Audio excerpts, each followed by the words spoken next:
I'm here at a beautiful scenic spot somewhere in Missouri doing a gadget cache. I love gadget caches. If you don't know what they are, they tend to be geocaches, which are part of a large scavenger hunt using GPS codes. That gadget caches are easy to find, but there's a trick to get into them. And as you can see, this one's kind of complex. Put out by a good geocaching friend of mine. He always has some creative ideas. So I studied this one for a while, and I already figured it out. I figured though that it probably requires or deserves to be shown off. Now I'm not going to say the name or the GC code because I don't want to spoil it. But if you are interested, I can send that to you in a direct message. But I want to go through this with y'all. First I thought this might have something to do with it, but I realized that's Munzie code, which is a different type of game that uses QR codes. You scan it, it checks your GPS locations, and validates you're at where you say you are, and then it's a point system. I like geocaching a lot more. There's more to it, really. I mean, physical stuff other than barcodes. So after I, pushed in all the things and checked all the locks, everything seems to be fairly secure. None of these things work, or none of them move. Nothing down here. Nothing on the back other than where it's secured. You may have noticed when I was showing this page, or the side of it rather, there's this here. So I had to dig it out with a knife because it's kind of etched in there. Okay. All right. So as I pull this out, watch what happens. That's right. Hidden compartment. So if you look at this, it says to open lock. Turn right 2 or more full turns and stop at first number. Then turn left 1 full turn, past above number, and stop at second number. Right turn and stop at third number. Make sure it's locked when done. But notice this doesn't tell us what the code is. I'm pretty sure it's not talking about this one. That definitely sounds like the old locker type codes that we remember using in school. So I went back to the drawing board after I read this.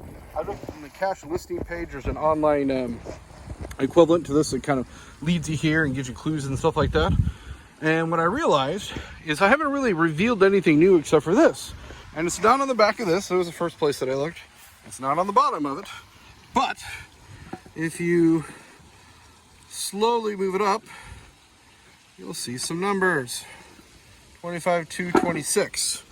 So I'll do what it says here.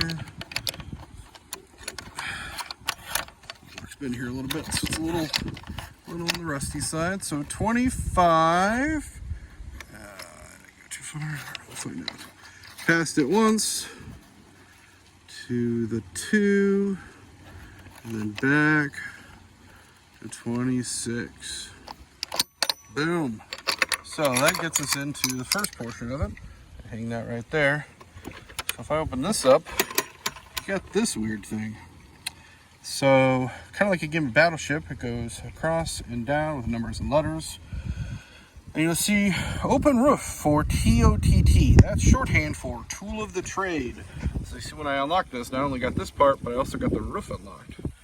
That gives me this. So if I pull this out,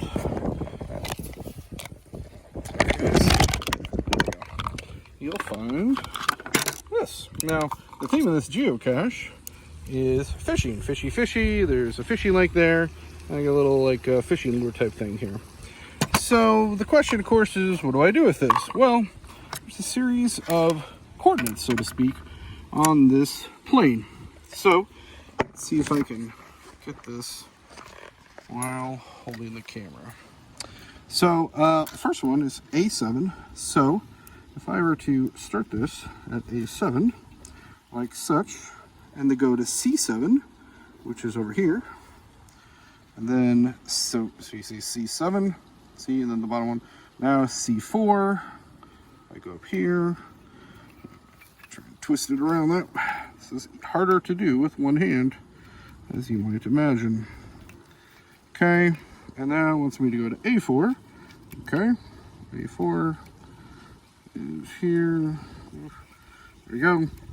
And now I have A1 and C3, right? No, C1, sorry. I was trying to assume, and that's dangerous to do. So, you see, that looks like a 5. So, if I keep doing this, it will spell out, or number out? It will illustrate the other 2 numbers. So it's 5, and then I believe it was 2, 7. So if I take those 3 numbers, and I put them down here, which I kind of already left it in place because I knew I was going to show you. This unlocks 527, unlocks this bad boy, which reveals the logbook. So I already got my name on there. A lot of great cashers' names already on there. This is Jane Beebe's Fishy Duplex. I know I wasn't going to say the name. That's not the name of the cache. I think he reused this from a previous location.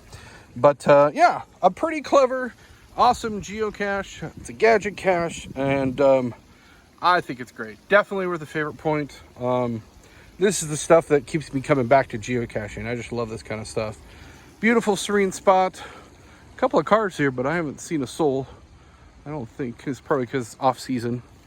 It's October as I'm recording this, but that's it for today. I hope you enjoyed this, and if you want to see more things like this, just let me know. Thanks, guys. Bye.